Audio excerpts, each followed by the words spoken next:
अस्सलाम वालेकुम viewers. FPSC के मुताबिक 95% से ज़्यादा स्टूडेंट्स इंग्लिश एसे और इंग्लिश प्रेसी में फ़ेल होते हैं। इसे मद्देनज़र रखते हुए नोआ ने इंग्लिश एसे और प्रेसी रीइमेजिन्ड एक कोर्स डेवलप किया है। आज मेरे साथ उनके पायनियर्स और थिंकर्स बैठे हुए हैं who will lead this program. To my right हमारे साथ हैं sir Ali Shahab, miss Ayesha Zafar, and to my left we have Sir Hassan Ali Gondal and Sir Syed Muhammad Irfan. Assalamu alaikum. Thank you for joining us today. Sir Hassan, हमें बताएं कि इतने सारे students English एसे और प्रेसी क्यों फेल करते हैं और इंग्लिश रीइमेजिन्ड से आपका क्या मतलब है? ज़रीन, इसका जवाब एफपीएससी की रिपोर्ट्स खुद देती हैं। अगर आप 2016 से लेकर 2023 तक की एफपीएससी की रिपोर्ट्स एफपीएससी की वेबसाइट्स में मौजूद हैं, अगर आप उन रिपोर्ट्स का बगौर मुतालिया करते हैं तो आपको इस बात का अंदाज़ा होता है कि एग्ज़ामिनर स्टूडेंट के फेलियर्स को 4 कैटेगरीज़ में कैटेगराइज करता है। नंबर 1, स्टूडेंट का लैंग्वेज के ऊपर बहुत सारे कंसर्न्स हैं कि बच्चों को basic language, basic sentence structure ही नहीं पता। नंबर 2 चीज़ के स्टूडेंट का जो स्ट्रक्चर है वो कंपैरेटिवली कमज़ोर है।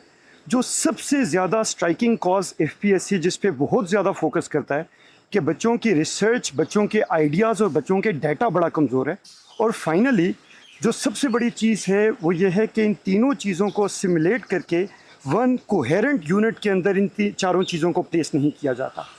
अब अगर आप ट्रेडिशनल एकेडेमिया के अंदर देखें तो हमारी जर्नल सीएसएस एकेडमीज सिर्फ स्ट्रक्चर के कंपोनेंट को कवर करती हैं, और अगर इस पर्टिकुलर पर्सपेक्टिव से हम बच्चों की तैयारी को देखें तो 1/4 ऑफ द टोटल प्रिपरेशन को कवर कर रहे हैं, वो 100% तैयारी को कवर नहीं करते। तो इस गैप को ओवरकम करने के लिए ये रीइमेजिन्ड कोर्स को डिज़ाइन किया गया है कि हम एक ऐसा स्ट्रक्चर्ड प्रोग्राम लॉन्च करें जिसमें इन चारों के चारों एलिमेंट्स को इफेक्टिवली कवर किया गया हो, और उसकी बुनियाद के ऊपर हम बच्चों की स्किल को इवॉल्व करें और वो इन चारों के चारों कंपोनेंट्स को इफेक्टिवली एग्जामिनर की सेटिस्फेक्शन के मुताबिक ट्रांसलेट कर सकें।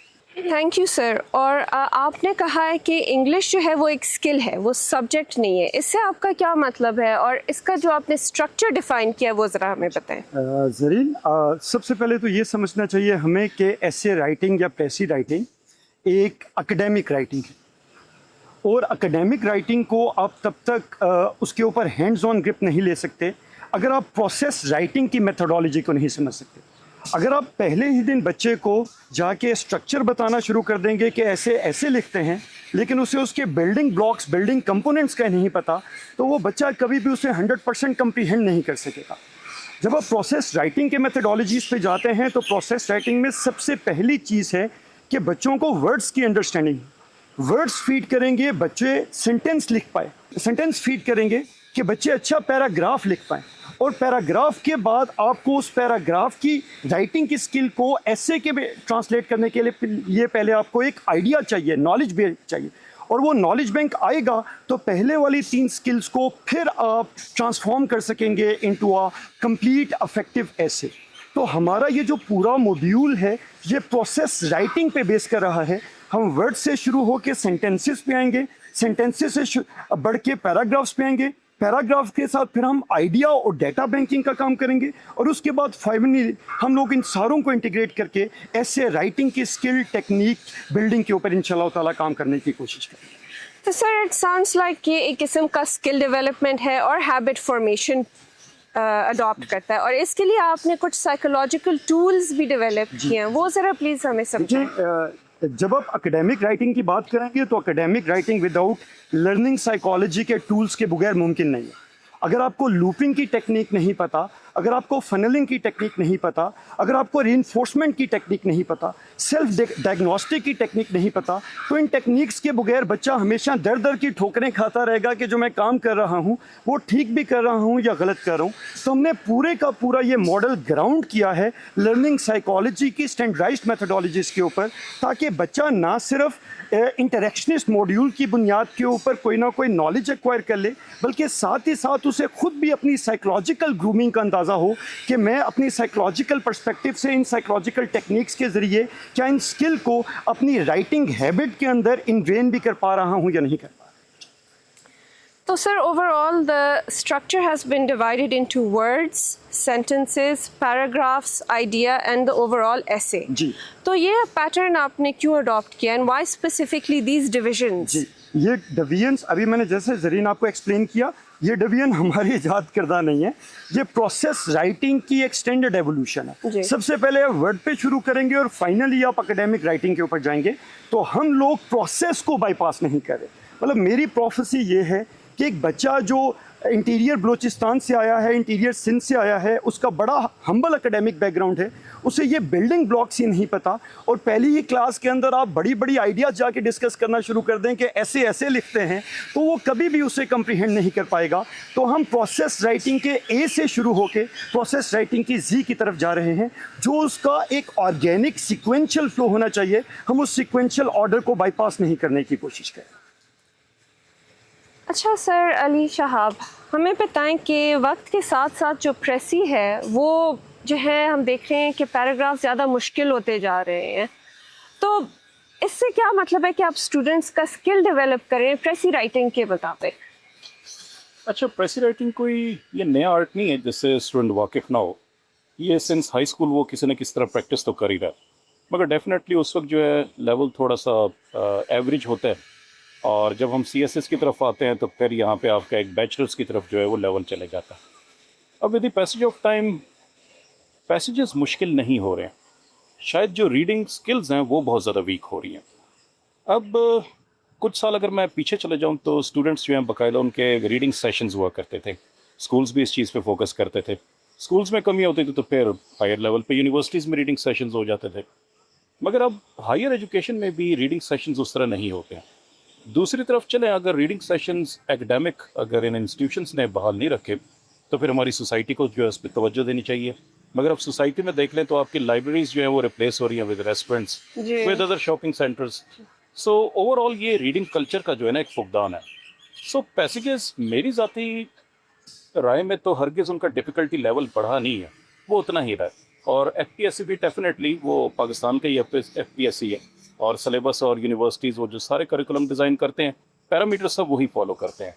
तो यहाँ पे जो रीडिंग स्किल्स हैं सफ़र वो कर रही हैं, और असूल यही है, if you are not a good reader you can never be a good writer.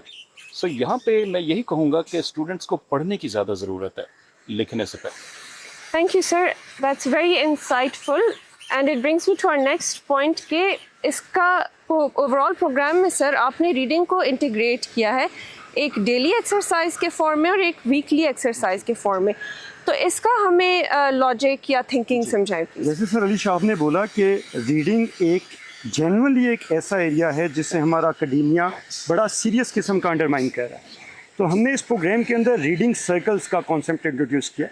Reading circle के अंदर हम लोगों ने ये पर्टिकुलर पर्सपेक्टिव लिया कि बजाय इसके कि हम लोग कंटेम्प्रेरी रीडिंग्स को की बुनियाद पे स्टूडेंट को बेस बनाएं, हमने कुछ क्लासिकल रीडिंग्स को बेंचमार्क किया है, जिसमें विल ड्यूरेंट की रीडिंग्स हैं, जिसमें बर्नार्ड रसल की रीडिंग्स हैं, मिल की रीडिंग्स हैं।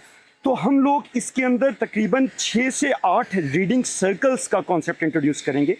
रीडिंग सर्कल के कॉन्सेप्ट को हमने ऐसे इंटीग्रेट किया है कि हम लोग बच्चों को एक क्लासिकल रीडिंग प्रोवाइड करेंगे, और वो सिर्फ क्लासिकल रीडिंग प्रोवाइड नहीं करेंगे, उसे पढ़ने के लिए एक स्कीमेटा और एक इंस्ट्रक्शन सेट और उसमें नोट्स लेने के लिए स्टैंडर्डाइज्ड टेम्पलेट्स प्रोवाइड करेंगे। हम बच्चों को 5 दिन देंगे जिसके अंदर वो रीडिंग साइकिल पढ़ के आएंगे, और उसके बाद यही अगस्त सेशन जो आप लोगों के सामने बैठा हुआ है ये एक रीडिंग सर्कल कंडक्ट करेगा, जिसके अंदर हम उस पर्टिकुलर रीडिंग के ऊपर स्टूडेंट के साथ इंटरेक्शन करेंगे कि उन्होंने इस रीडिंग के अंदर से क्या ऑब्जर्व किया। Getting back to the very first point, अब उसके अंदर हम सिर्फ ये डिस्कस नहीं कर रहे होंगे कि उसके अंदर मेन आइडिया क्या था, हम उस रीडिंग सर्कल के अंदर उनसे उनकी स्ट्रक्चरल अंडरस्टैंडिंग भी पूछेंगे, लिंगुअल अंडरस्टैंडिंग भी पूछेंगे, एक्सप्रेशन की अंडरस्टैंडिंग भी पूछेंगे, यूनिटी की अंडरस्टैंडिंग भी पूछेंगे, और कोहेरेंस की अंडरस्टैंडिंग भी पूछेंगे। तो ये जो क्लासिकल रीडिंग सर्कल्स हैं ये बुनियादी तौर पे बच्चों को पढ़ना सिखाएंगे, और पढ़ने से आपने नोट्स कैसे लेने हैं वो सिखाएंगे। इसको हमने बैकअप किया है डेली फीडर रीडिंग के कॉन्सेप्ट से।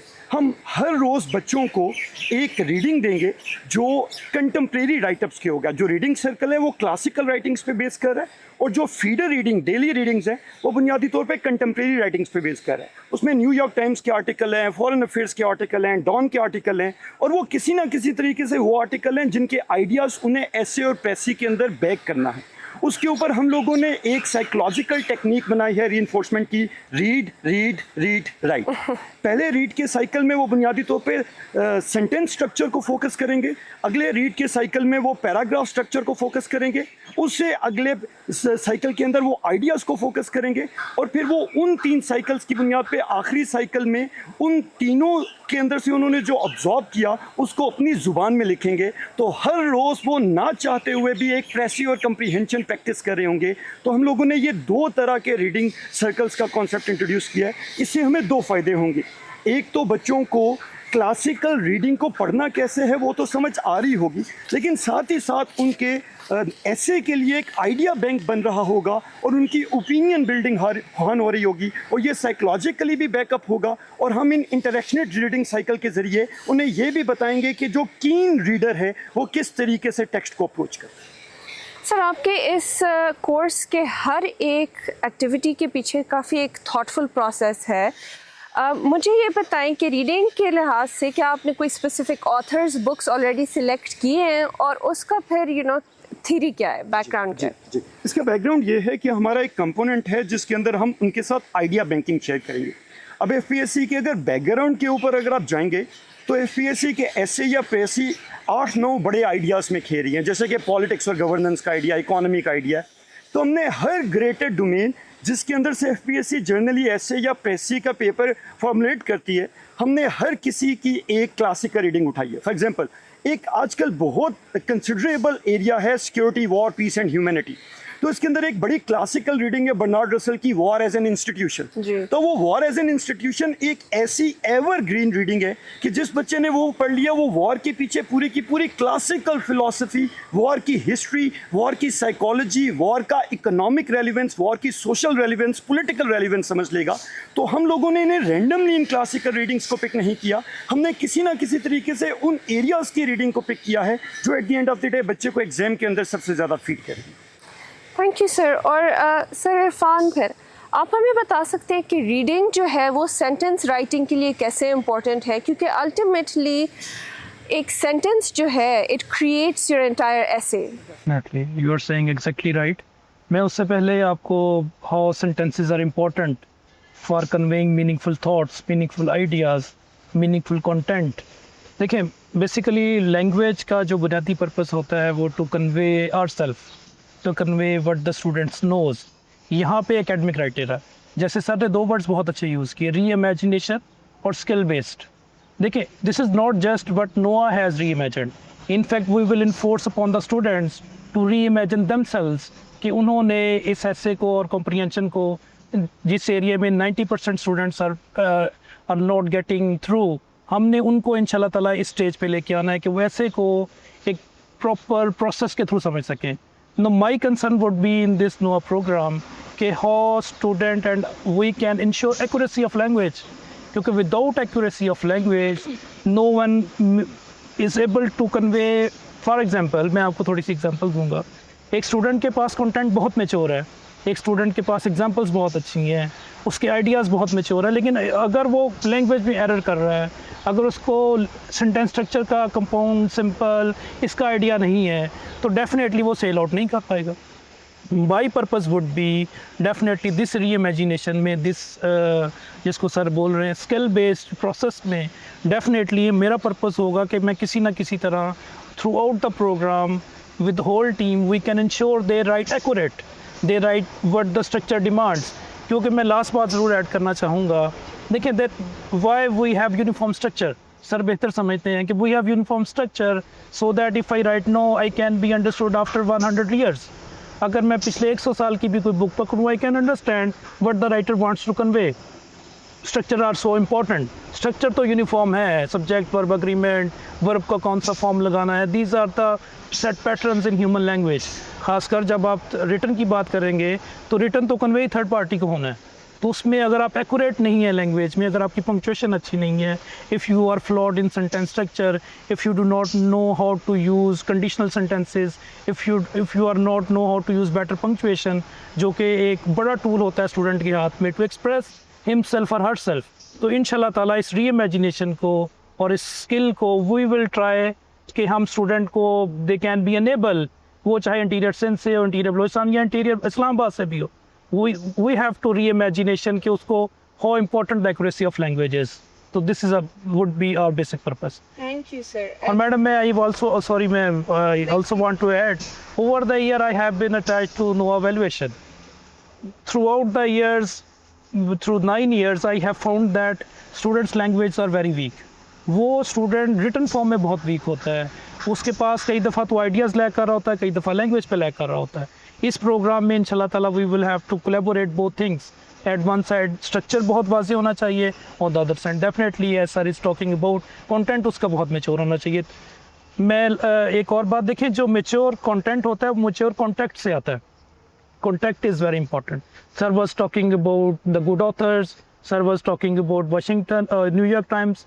अब वो जो मेच्योर कॉन्टेक्ट जब स्टूडेंट उसमें आएगा, उससे प्रैक्टिस करवाई जाएगी, डेफिनेटली ही विल डेवलप इंशाल्लाह ताला, या she will develop mature content जो उसको एग्जाम में अच्छे मार्क्स लेके देगा इंशाल्लाह। Thank you so much, sir. And coming to Miss Aisha, how important do you think reading?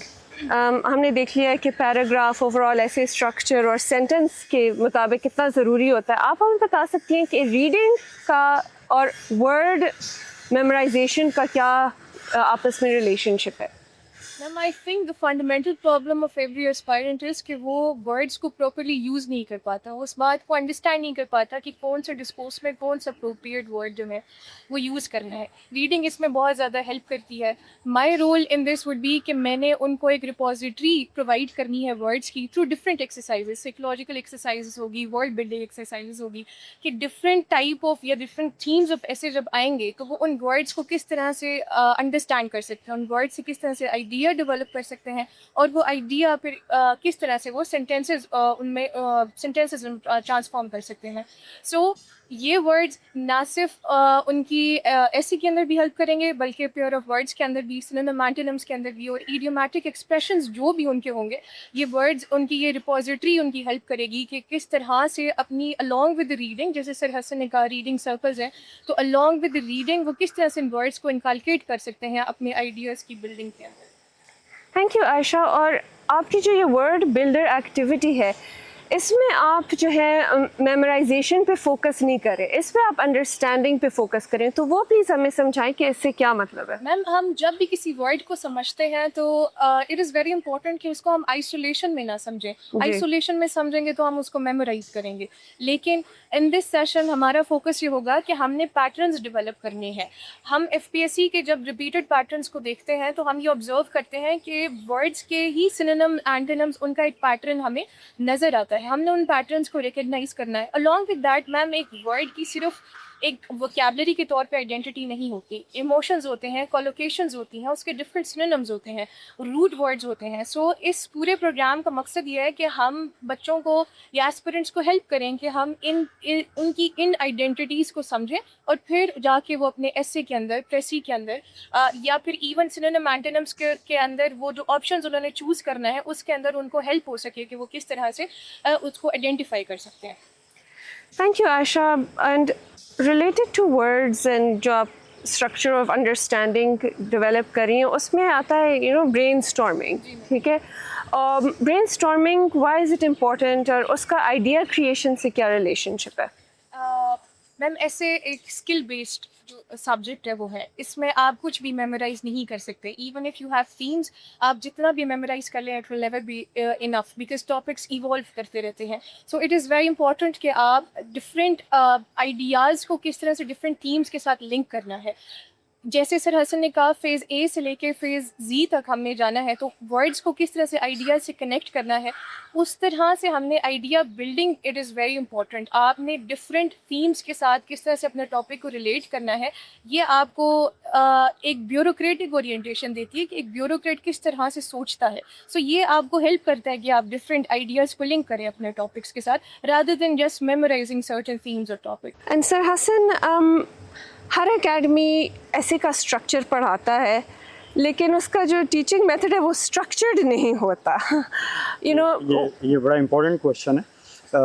Recently जब इस कोर्स का डिज़ाइन कर रहे थे तो I conducted a thorough comparative analysis के पाकिस्तान के अंदर जितने भी बड़े टीचर्स हैं वो क्या पढ़ा रहे हैं।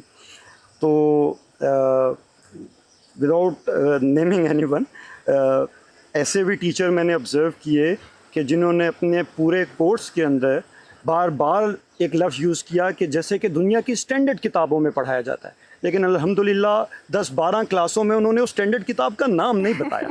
ठीक है, तो हम लोगों का इसमें पूरे का पूरा पर्सपेक्टिव इसमें यह है कि हम लोग जितनी भी मेथडोलॉजीज़ करें वो इंट्यूशन पे बेस ना कर रही हों, वो English academic writing, process writing की जो वर्ल्ड नोन बेस्ट स्टैंडर्ड्स हैं, मैकलॉन की बुक है, कैम्ब्रिज असेसमेंट स्टैंडर्ड्स हैं, हम उनके ऊपर बेस करें। ताकि एक बहुत बड़ा प्रॉब्लम है कि एक लर्निंग साइकोलॉजी का ये भी तो कंपोनेंट है कि क्लास में जो आप कुछ सुनेंगे वो जब तक आप पेपर में जाएंगे उसकी रिटेंशन सिर्फ 23% रह चुकी होगी। ये प्रूवन साइकोलॉजी है। और एक बच्चा क्लास में ऐसे एक स्ट्रक्चर पढ़ के चला जाएगा, लेकिन उसने बैक करके वो स्ट्रक्चर किसी बुक से रीइंफोर्स नहीं किया तो ऑटोमेटिकली प्रॉब्लम आ जाएगी। तो हम लोग जो कुछ भी बताएंगे वो अपने नाम के स्किल नहीं बताएंगे, बल्कि हम हर कंटेंट को किसी ना किसी ग्लोबल स्टैंडर्ड बुक के साथ को रिलेट करने की कोशिश करेंगे, ताकि बच्चों के पास एक रेफरेंस मौजूद हो, उस रेफरेंस की बुनियाद पे वो घर में जाके प्रैक्टिस कर सके। इस चीज़ की कॉन्टीन्यूटी ब्रेनस्टॉर्मिंग के एलिमेंट के साथ है। लाइटर नोट पे बोलूँगा, I hope so audience mind नहीं करेगी। मैंने जब ये कंपैरेटिव एनालिसिस कर रहा था तो 12-13 ऐसे राइटिंग की क्लास के अंदर जो सबसे छोटा कंपोनेंट है वो ब्रेनस्टॉर्मिंग। ठीक है, और ये उस जनरेशन को बोला जा रहा है जिसके ब्रेन के ऊपर तो मैं कोई कमेंट नहीं करता, उनकी ज़िंदगी में स्टॉर्म बहुत सारे। ठीक है, अब ब्रेनस्टॉर्मिंग के अंदर जर्नली टीचर बताते हैं कि आप एक टॉपिक पकड़ेंगे, उसकी स्टेटमेंट पकड़ेंगे, उसके ऊपर रैंडमली आइडिया सोचते जाएंगे। अब बच्चा जब रैंडम सोचेगा तो रैंडमाइज थॉट्स हमेशा कभी भी आपके थीसिस पे कन्वर्ज नहीं होगी। दुनिया में जो ये ओपिनियन बिल्डिंग और रीजनिंग की इंडक्टिव और डिडक्टिव रीजनिंग की मेथडोलॉजीज़ हैं वो ब्रेनस्टॉर्मिंग की अब स्टैंडर्डाइज्ड टेक्निक्स बताती हैं कि 7M मेथड क्या है, ठीक है, स्पाइनल कॉर्ड मेथड क्या है। तो हम इस पूरे के पूरे प्रोसेस को स्टैंडर्डाइजेशन के ज़रिए ब्रेनस्टॉर्मिंग की टेक्निक को भी ऑटोमेट करने की कोशिश करेंगे और उसे मैथमेटिक कन्वर्जेंस देने की कोशिश करेंगे, ताकि बच्चा जनरली ब्रेनस्टॉर्म कर सके, ब्रेन रश ना करे। तो ये पूरे का पूरा स्टैंडर्डाइजेशन के ऊपर बेस करता है पूरे का पूरा मॉडल। और सर आपके कोर्स के स्ट्रक्चर में इवैल्यूएशन का कितना बड़ा रोल है? जी, इवैल्यूएशन के अंदर एक बहुत इंपॉर्टेंट रोल है। अब इसके अंदर दो पॉइंट ऑफ व्यूज़। एक पॉइंट ऑफ व्यू ये है कि अगर आप कैम्ब्रिज असेसमेंट स्टैंडर्ड्स के ऊपर जाते हैं तो वो स्टैंडर्डाइज्ड रूब्रिक्स की बात करें जी, कि आप जिसको चीज़ को भी बेस करें वो स्टैंडर्डाइज्ड रूब्रिक्स के ऊपर हो। अब जब आप कैम्ब्रिज के स्टैंडर्डाइज्ड रूब्रिक्स को FPSC रिपोर्ट्स की ऑब्जर्वेशन के साथ देखते हैं तो आपको ये पता चलता है कि 80% जो रूब्रिक्स एड्रेस करते हैं FPSC के एग्जामिनर भी उन्हीं चीज़ों को एड्रेस करता है, लेकिन 20% कुछ ऐसी ख्वाहिशात हैं एग्जामिनर की जो उधर भी एड्रेस नहीं होती। तो हम लोगों ने इसके अंदर किया ये है कि हम लोगों ने क्वालिटेटिव और क्वांटिटेटिव दोनों तरह की इवैल्यूएशंस को इंटीग्रेट करने की कोशिश की है।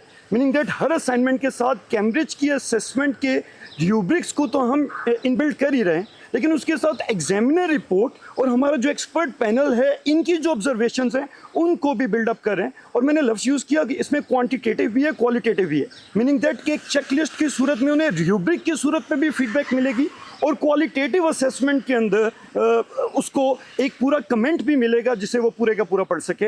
इस बात की लीड ये है कि अभी जो मैं कंपैरेटिव एनालिसिस कर रहा था डिफरेंट टीचर्स का, तो बास टीचर ये क्रेडिट लेते हैं कि देखें जी मैं इवैल्यूएशन ठीक कर रहा हूँ क्योंकि मैंने बच्चे का पेपर इतना लाल कर दिया। अब जब उसका लाल पेपर देखते हैं तो उसको लालो लाल सिर्फ और सिर्फ स्ट्रक्चर पे किया गया है, उसके आइडिया के ऊपर मैंने एक कमेंट भी नहीं पढ़ा। तो हमारे जो रूब्रिक्स हैं वो चारों कंपोनेंट पे बेस करेंगे, उसमें हम स्ट्रक्चर को भी चेक करेंगे, ठीक है, लैंग्वेज को भी चेक करेंगे, आइडिया को भी चेक करेंगे। इसके ऊपर एक एनालॉजी मुझे एक हॉस्पिटल मैनेजमेंट सिस्टम को डेवलप करने का मौका मिला।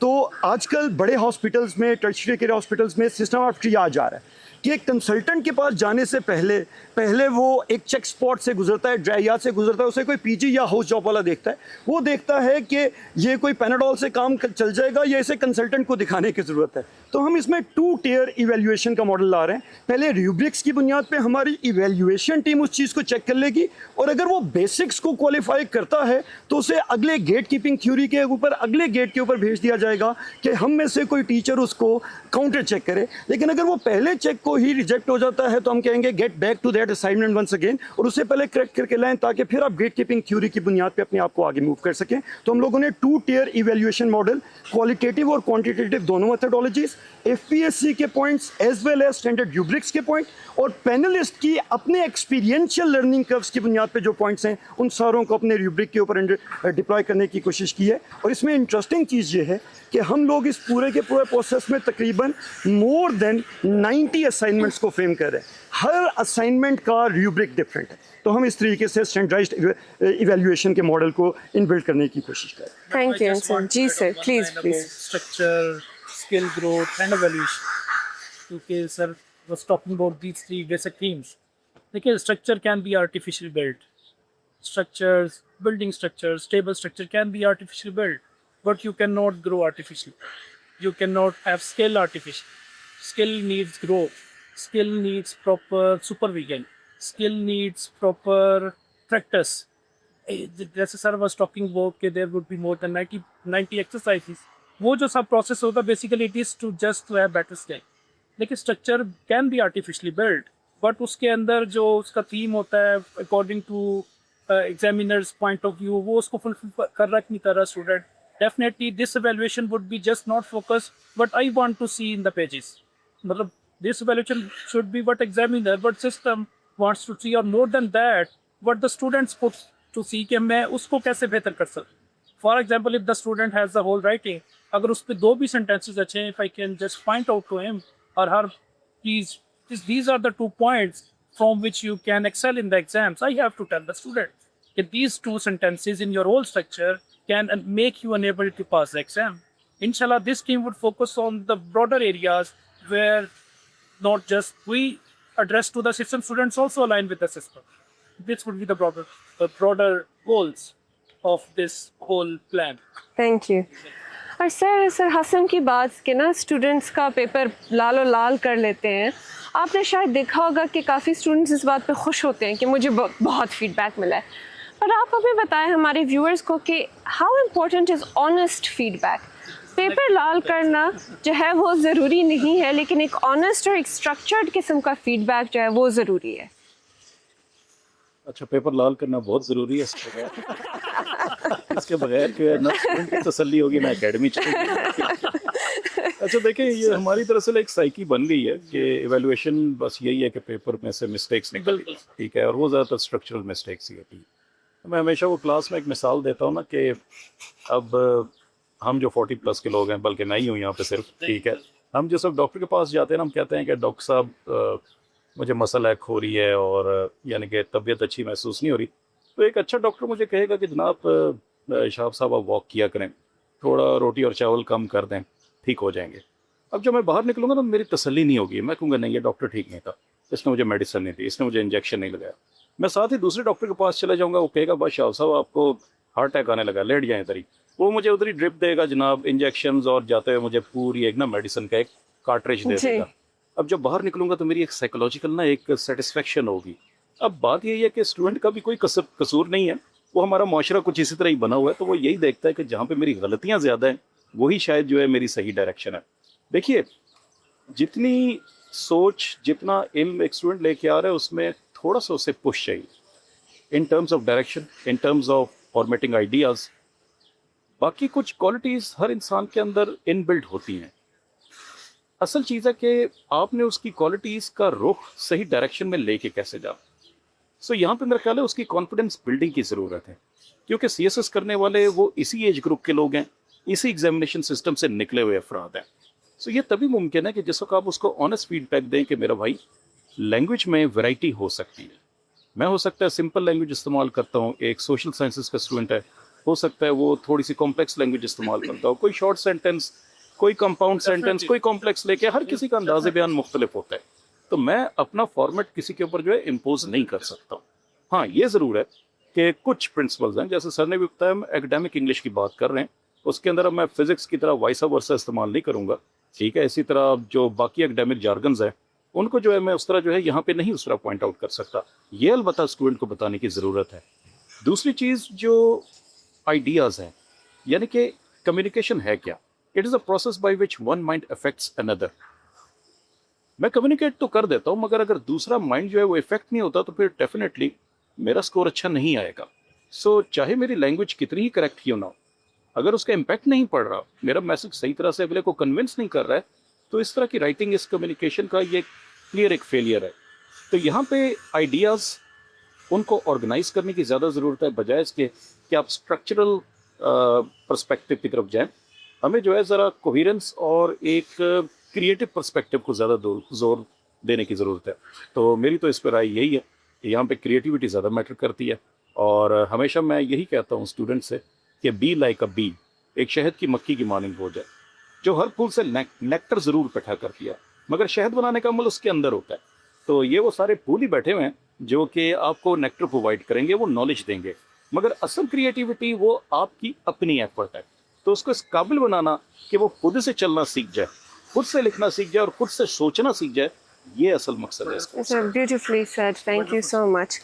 अच्छा सर, आप हमें मज़ीद बता सकते हैं कि पैराग्राफ राइटिंग और डिस्कोर्सेज पे आप स्टूडेंट को किस तरह से गाइड करेंगे? अच्छा देखिए, paragraph writing is the overall culmination of your sentence structure, जिसके अंदर वर्ड्स और आइडियाज़ भी किसी हद तक आ जाते हैं। अब जर्नी तो हमारी यही है, जैसे सर पहले बता चुके हैं, from word to sentence, from sentence to paragraph, and obviously from paragraph to paragraph वो ऐसे राइटिंग की तरफ चले जाता है। ये कुछ बिल्डिंग ब्लॉक्स हैं।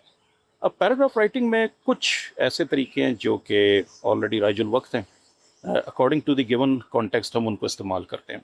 मैं यहाँ पे ज़रूर नरेट करूँगा कि जो सबसे बेसिक फॉर्म है ना पैराग्राफ राइटिंग ही, वो एक नैरेटिव पैराग्राफ, यानी कि जहाँ पे आप एक कहानी लिखते हैं।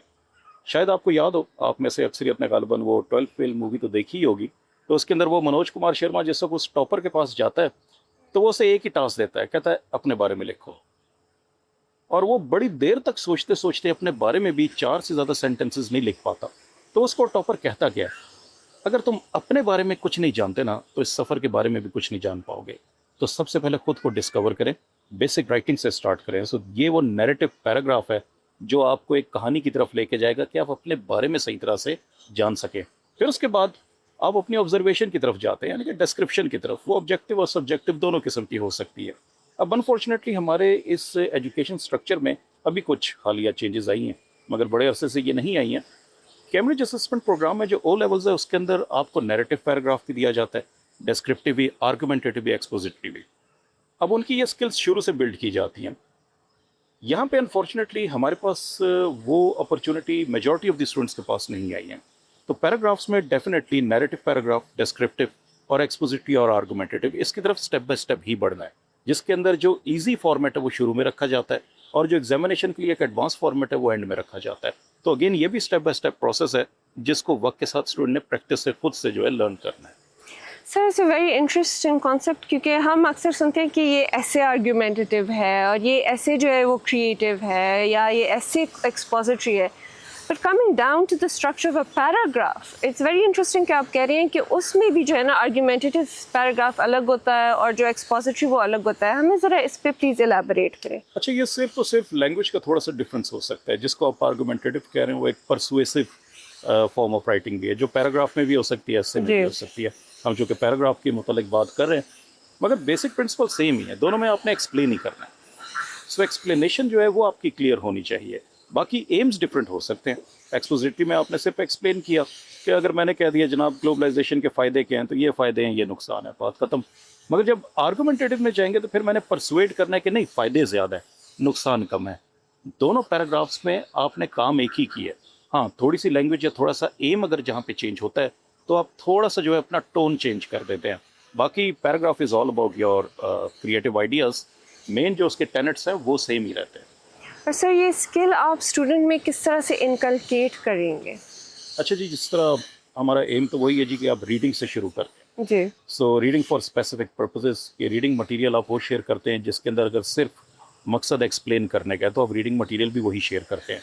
अब यहाँ पे जहाँ पे आप इन क्लासिकल राइटर्स को कंसल्ट करते हैं, मॉडर्न राइटर्स को कंसल्ट करते हैं बड़ा केयरफुली, और वो रीडिंग मटेरियल जब आप स्टूडेंट से शेयर करते हैं तो जैसे जैसे स्टूडेंट पढ़ते हैं वो अनकॉन्शियसली वही स्टाइल और वही जो मैकेनिज्म है वो पिक भी करता है।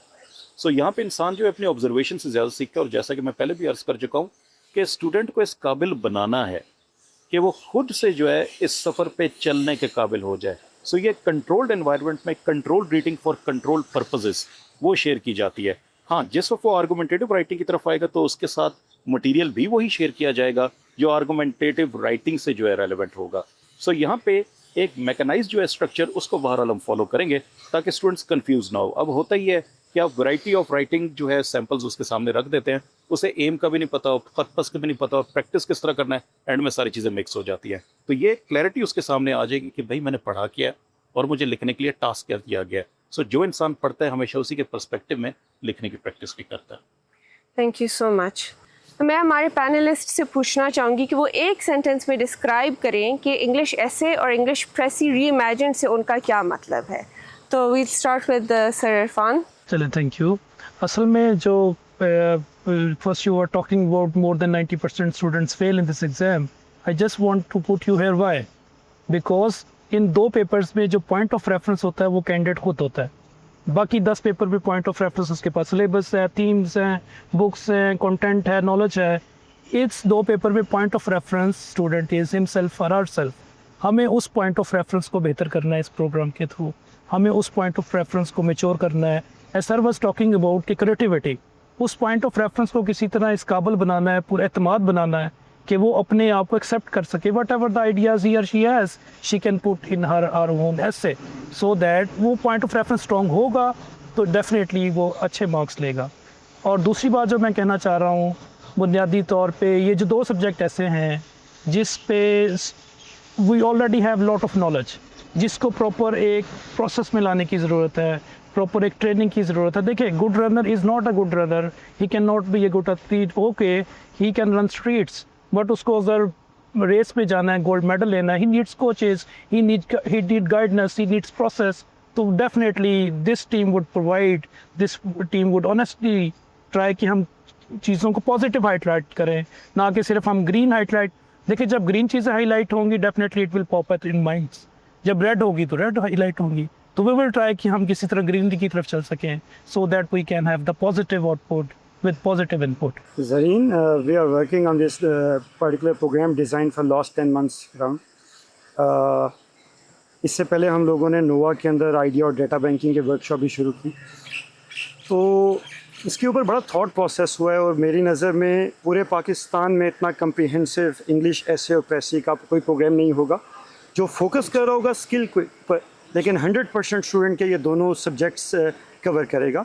एक बहुत बड़ा डायलेमा है कि अगर आप जेन्युइनली बात करें तो प्रेसी के पेपर में बच्चे तैयारी 50 नंबर की करके जा रहे हैं, ठीक है। 30 से 40 नंबर जो टोकन मार्क्स हैं वो तो सिर्फ अल्लाह वास्ते छोड़ के जा रहे हैं कि साइनोनिम्स आ गए तो आ गए, नहीं तो अल्लाह वास्ते, ठीक है। तो हम लोग 200 मार्क्स को पूरे का पूरा फोकस कर रहे हैं, और मैंने इस पूरे के पूरे डिज़ाइन को गेमिफिकेशन थ्योरी के एल्गोरिदम के ऊपर जब इवेल्युएट किया तो ये बुनियादी तौर पे एक 2 वे प्रॉमिस पे बेस करेगा। हम लोग 35 डेज़ 350 आवर्स का कोर्स डिज़ाइन, जिनमें से 225 आवर्स सिर्फ प्रैक्टिस है और 125 आवर्स इंटरेक्शन। ये प्रोग्राम मोस्ट कम्प्रीहेंसिव प्रोग्राम होगा, लेकिन इसमें सिर्फ एक ही क्वेश्चन मार्क है कि जो इसकी रियल टाइम स्पिरिट और साइकोलॉजी है उसके अंदर स्टूडेंट भी उन 350 घंटों में हमारे साथ उसी तरीके से इंगेज रहे जिस तरीके से हम लोगों ने इसे डिज़ाइन किया। अगर स्टूडेंट इसके अंदर लीव फ्रॉग मूवमेंट करने की कोशिश करेगा तो गेमिफिकेशन थ्योरी तो प्रोबेबिलिटी कर्व के ऊपर बेस करती है, तो एन मुमकिन है कि वो प्रोबेबिलिटी कर्व 100% से कम होना शुरू हो जाए। तो अगर हम इस 2 वे प्रॉमिस के ऊपर चलेंगे कि हम 350 घंटे उनके साथ लगा रहे हैं, वो 350 घंटे हमारे साथ लगाएंगे, जिसमें ज़्यादा उनकी प्रैक्टिस है, तो eventually probability of acing this particular exam वो बहुत ज़्यादा बढ़ जाएगी। और मैं इस एग्ज़ाम के बियॉन्ड सोच रहा हूँ कि हम इस पर्टिकुलर प्रोग्राम से राइटर्स और रीडर्स निकाल के भेजें जो क्रिटिकल थिंकिंग और ओपिनियन बिल्डिंग के प्रोसेस को जानते हैं। Thank you so much sir. And miss Ayesha please. Ma'am मेरा मेजर रोल तो ये है कि मैंने जिस तरह सर हसन ने बात की कि बाकी के 50 मार्क्स मैंने स्टूडेंट को हेल्प करना है कि वो प्रेसी के पेपर में किस तरह से हेल्प कर सकते हैं उनकी वर्ड्स और उनके वोकैबुलरी को बिल्ड करके। इसके साथ साथ what I will be helping the students with is the cheat codes और टेक्निक्स जो कि मैंने अपने प्रिपरेशन के ड्यूरिंग जो है वो अप्लाई की थी। I wrote more than 40 essays before my first attempt. So I have various techniques जो कि मैं स्टूडेंट्स के साथ एस्पिरेंट्स के साथ शेयर कर सकती हूँ। और इस कोर्स में I will be there at the desk too, और मैं साथ साथ एक्सरसाइजेस भी कराऊंगी और इन दोनों एक्टिविटीज़ से आई विल हेल्प स्टूडेंट्स के डिफरेंट टेक्निक्स के साथ वो किस तरह से इस एग्ज़ाम को इस कर सकते हैं। Thank you and finally sir Ali Shahab please. अच्छा जी, इंसान की शख्सियत जो है वो मेरा ख्याल है सिर्फ संजीदा बातों से नहीं बनती है। तो अगर वन सेंटेंस आप मुझसे राय लेना चाहती हैं तो हम एक एस्पेक्ट जो है भूल जाते हैं, वो है the aspect of humour. Humour in literature ये एक बहुत बड़ा एलिमेंट है, सर इन लाइफ ऑल्सो, और in life also as well. So अगर ये ह्यूमर का एलिमेंट आपकी लाइफ से निकल जाए तो आपकी ज़ाती ज़िंदगी भी बड़ी मुतासर होगी। तो स्टूडेंट को जो है थोड़ा सा एक लिटरेचर का टच, ठीक है, थोड़ी सी उसकी अदबी बातें, ठीक है, थोड़ी सी poetry, verse and all those pearls of wisdom वो ज़रूर जो है शेयर करना है, क्योंकि मेरी डोमेन से पैराग्राफ राइटिंग है, इसके अंदर सिर्फ स्ट्रक्चर ही नहीं है, आइडियाज़ भी। तो ये वो एक्सपेक्ट है जिसे हमें ये हरगिज़ जो है नज़रअंदाज नहीं करना चाहिए। तो ये भी जो है इसके अंदर शामिल है। Thank you viewers so much for joining us today. आज हमारे साथ थे sir Ali Shahab, miss Ayesha Zafar, sir Hasan Ali Gondal and sir Syed Irfan Iqbal, और मैं आपकी host Zareen Nayyar. So please join us on the 27th of July for the orientation for NOAA's first English essay and Pressy reimagined course. हम सब वहाँ पे मौजूद होंगे और हम सब आपका इंतज़ार कर रहे होंगे and we are looking forward to seeing you then. Thank you, take care और अल्लाह हाफ़िज़।